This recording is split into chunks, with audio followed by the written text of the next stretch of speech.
Hey, so welcome to Fanfield Farm.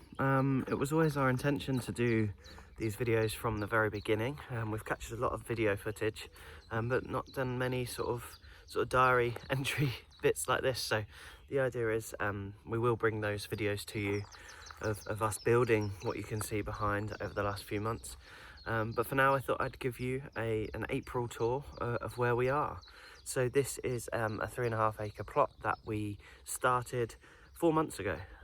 This behind you was just behind me, sorry, it was just a field 4 months ago, and this is what it's become. So I thought I'd give you a quick, what I call farm tour.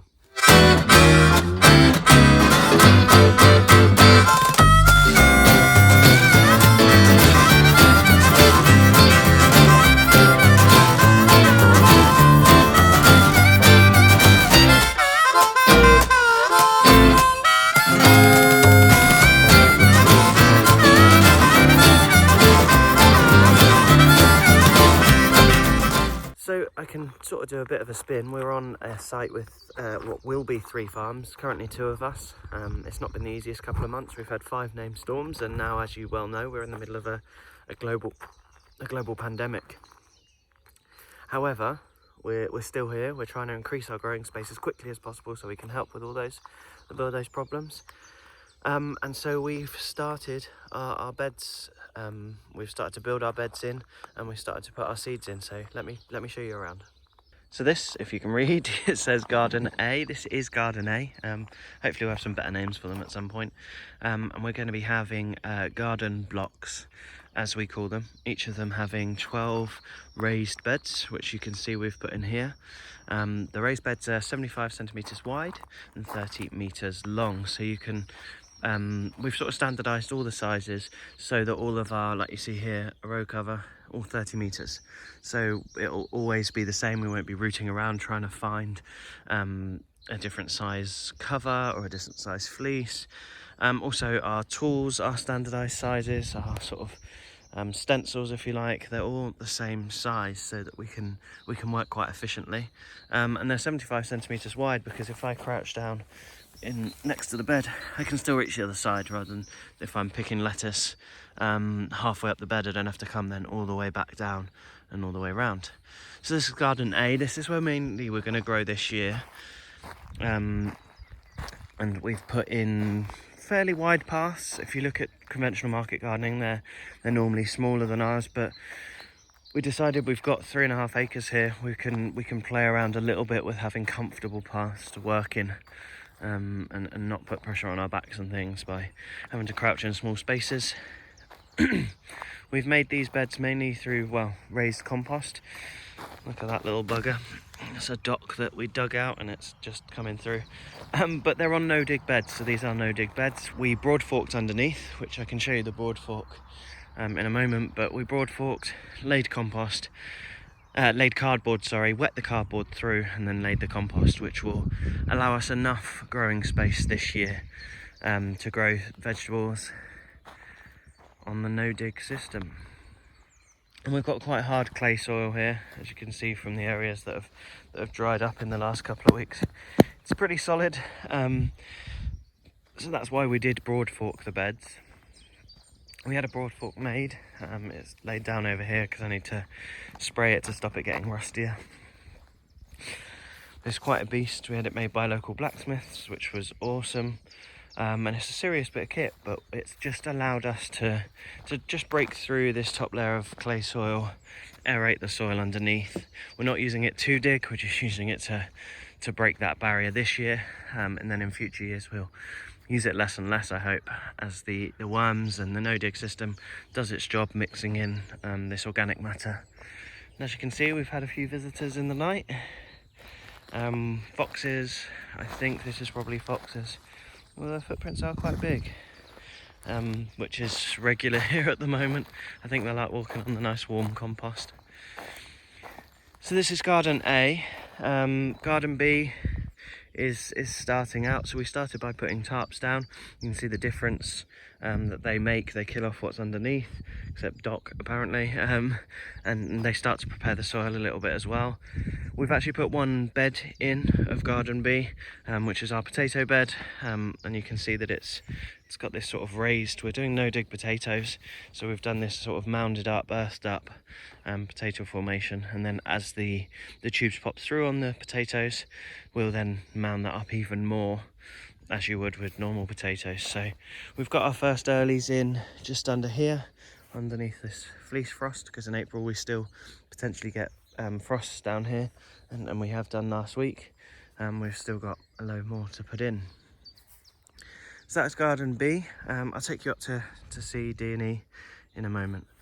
But this is our polytunnel area. We have the 2 polytunnel frames built now, which feels fantastic. It all feels a little bit more real. These are 16 foot wide by 60 foot long, and they have 4 beds in them. You'll find I mix up my metric and imperial, I'm sorry, measurements, but these 4 beds are the same width, 75 centimeters, but they're half as long, so they're 15 meters long, which is fine because we know we can have polytunnel equipment, but it also means there's essentially 2 of our growing space beds in there. So when we're doing calculations about how much we were managing to produce on a 30-meter bed, it's pretty easy maths to do. Our second polytunnel will be on this side, right along next to it. This year we're just going to have the 1 bed in here. We weren't going to have any, we were just going to use this as a nice big propagation space. However, cucumbers don't do very well in the same tunnel, or particularly close to tomatoes. There's going to be a lot of tomatoes in that one, so we've got a cucumber bed in here. And there's been a tarp down here, and you can see what it does for the soil. It does open it up quite nicely. When we pull this back, there was loads of worms on here, and this was just like that a couple of months ago. So yeah, this is the polytunnel areas. We have had huge storms here. If you've seen any of our Instagram or social media posts, the wind is pretty rough here because we've got the South Downs in the background, and this is just a big open field. The trees that we've planted haven't established yet, so we haven't quite reached that point that it's protected, so we get a lot of wind. We've ordered all the polytunnel parts. You can see the doors over there, but we ordered the cheaper version, I guess, of digging in the plastic skins, and they get dug into trenches alongside. And then seeing the storms and the wind, we've decided to buy the base rails, which at this point we can only afford 1 of, so they're on order. They're like a timber base rail that go across the bottom here, to hold the plastic down rather than having to dig it in. And that was a lot of recommendations from great market gardeners across the UK have told us it's the best way to go. So we'll soon, hopefully that'll be delivered next week, and we can have a nice still day that'll allow us to fit the plastic onto this polytunnel, and we won't have to be worried about our propagation spaces too much. So if I spin round, you're going to see what kind of is a pond. I mean, it is a pond, but it's not dug properly, it's not lined properly. If you look in the background, there is a solar farm that was put in years ago, and part of the planning of that solar farm said that there had to be a pond for runoff. So they contractors that didn't really know what they were doing, I guess, just dug a hole and put a pipe in it. It's not lined, it's not puddled, it's not got a decent clay base, so it very quickly drains. It fills up. You can see the sort of lines of the yellow that it had filled up to, but it quickly has decreased, which is kind of a pain. So we are launching a crowdfunder very soon to extend this whole area out. We want this to be a real community farm, and that's part of it, but also to have a real nature reserve here. And you can see the cut grass line just about in a stick. That's how big we want to make this pond. We want to have it properly lined. And you can see we've already started to plant tree belts in here, and we're going to talk to some specialists about the real hedgerows and trees that will completely surround this sort of nature area. And you can see in the back the area we call 4 Oak Wood. I grew up in a place called Fair Oak, and we just planted 4 oaks and had started sort of extending that woodland out this way, and that's sort of the plan to carry it on. So yeah, that'll all be coming soon, and it'll also then allow us to use the water that's captured in the winter to irrigate the entire farm in the summer. So we'll build a pump house next to this, and it'll allow us to irrigate everything without using any mains water. So yeah, we really want to extend that nature reserve area, but that will be part of our crowdfunder that's launching soon. And I can move up towards the farm. Sorry, I'm squinting because the sun's really lovely today. That's not me complaining. And we'll move to the sort of more garden areas that are here. So that was going to be block B, which will open up next year, and then we'll have pretty much the same C, D and E, so we'll end up with 5 blocks. But these blocks we're gonna, and including block B actually, we're going to change these up quite quickly. We're going to try and get the soil covered and worked, and then get green manures in so they can start taking care of the clay soil without us having to do as much broad forking and as much work. So we'll get, we're just working out what mix of green manure that'll be. If you've got any recommendations, then do let us know with a comment. But yeah, that will be worked. And then the green manures or the land before, we're just working that plan out as well, will be worked by the chickens. So we're going to use chickens as part of our system here. So we've set up a section of this area. We're going to sort of mob graze the chickens, which should be here. They should be filling this space here. But with everything with the pandemic, everyone seems to have panic bought chickens. And our normal suppliers just don't have any. So that's been a bit of a problem. But it's okay, it's just a delay. So this will be Garden C, worked by our chickens soon. So yeah, this fencing will be able to be moved up through the beds and through the gardens as well. So this will be electric fencing. It's all set up, and it's fantastic because even with the chickens, when the chickens are inside, we can still quite easily, you just lift it and move it a bit. It's obviously quite tight at the moment, but you just move them bit by bit with the chickens inside, and it's fairly easy to move them around. We're going to build what's called a chick chariot. Many of you know it's the chick shore, I think. It's a design for a chicken house with perches and nesting boxes on wheels, so we'll be able to move that around as well. And we can move up to, yeah, just more garden blocks really. They're all, again, the same size. So they're 30 meters long, 16 meters wide, and they'll allow 12 growing beds in them. Again, we've got the tarps down. This was just because it was easier to move it over and put it down rather than fold it up. But we will do the same to this block over here, and then the chickens will come in and work it after. And that's sort of the most interesting bits of the farm tour, other than our sort of future plans. So this section at the back here will eventually be a fruit orchard. This is sort of our furthest corner of the farm, and it's not until you get to this back corner that you really think how big 3.5 acres is. It sounds like nothing when you talk about farming, when there's farms with sort of thousands of acres. And especially in the US, that can seem like not a lot of space. Many people living on an acre in parts of rural parts of the world. But it's when you get to this top corner, well, it dawned on me when it took this long to cut this grass, even with a ride-on mower. It's when you get up to this corner, you sort of turn round and see just how big it is. I mean, we're quite far from our temporary home. The polytunnels look tiny. You can't even see the pond, so that's when you realise just how much space we've got here, which we're really lucky.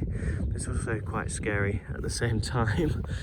But it would be, we like to try and create a biodiverse area with using nature in line with our farming. We like to think we're sharing this space with nature, not fighting it. And therefore animals will be part of our system. And that's where you see the back area here, which I've sort of marked out with some posts and mowed sort of pathways around. We're going to have paddocks all the way along the back here. And then paddocks in this section here. We want to keep goats, but just 2 goats, 2 kuni pigs. We want to keep kunis because their snouts aren't, well, their chins are quite long, and therefore they don't dig as badly, and also they're super cute, and they will be part of the system at the back here. And I'd love to keep more animals, but they'll need more grazing space, I think. So we'll see how that ends up.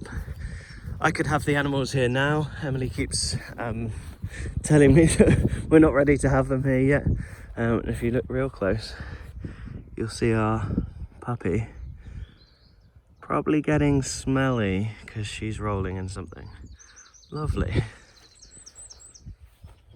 So that's our tour of the farm for April. You can see that we've come on a long way. This was just a field, and we've been living on since the end of November last year. We had a greenhouse that got destroyed. We had a shed that got destroyed by the storms, and you'll have seen as I've gone round, and it's that sort of orange looking structure there. We've built a bigger and stronger shed. And so we've had quite a few challenges, but we're really proud of the progress we've made, and we're trying to really stay positive with that and keep that positive message in there that it was just 4 months ago we moved on. So we have seedlings popping up left, right and centre now. Yesterday we planted nearly 1,500 seeds in our little propagation spaces, and we'll be super glad to get the polytunnel skin on, because it means we won't have seedlings in every part of our house, covering our entire front room and essentially taking over. So thanks for joining me for this farm tour in April. We'll do another one in May, but we will start from now bringing you some videos of how we got to this point and how we've done it, and hopefully some videos on growing too, so you can take some of this experience and grow your own food, especially. So I hope you're safe, I hope you're healthy, I hope you're well. Remember, at this time, stay home. If you're watching this in the future and we're not in lockdown, then fantastic news. It means this weird time has ended. But hopefully especially the blue skies and the sunshine help.